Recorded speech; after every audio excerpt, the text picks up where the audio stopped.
Вот Аманмен, вот именно Аманмен мен площадкада таныстым. Бір партаға отырғызды Аман екеуміз, дәл танымаймыз, даже атын білмеймін шын атын. Но білем, что Аманды ойнайтын.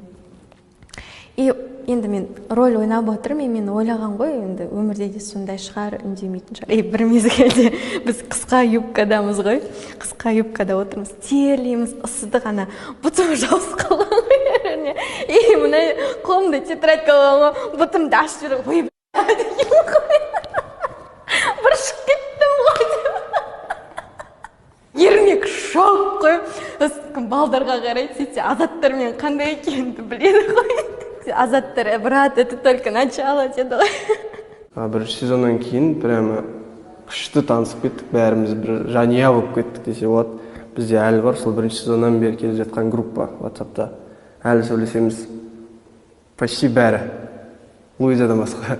Луиза өзінің темасымен жүреді, біздің класстағы 11-нің бәрі бар ғой. Я не общалась на первом сезоне так близко, потому что мы так на съемочной площадке пересекались и все. Такого, чтобы прям подружиться, у нас такого не было у меня. А вот на втором сезоне, вот недавно, мы уже подружились. Шынымен де біз жақын дос болып кеттік, бірге жүрдік, бірге күлесің, бірге неше түрлі эмоциялар шығарып атқан кезде, ол адам бір-біріне жақын болып кетеді. Өзім үшін Зарина такой бір полноценный персонаж. Басы бар, ортасы бар, кульминациясы бар, аяғы бар, решениесі бар. Еще когда 10-шы сериядағы решение, это вообще была бомба, потому рахмет Миратқа. Солай болу керек болды, чтобы контраст жасау үшін. Өте қуаныштымын. Сәлем, есімім Мират Миятов, 190 сериалының сценаристерінің бірімін. Әрде идея авторы. Министрліктен тапсырма түсті, мектеп жайлы сондай бір сериал жазыңдар деп.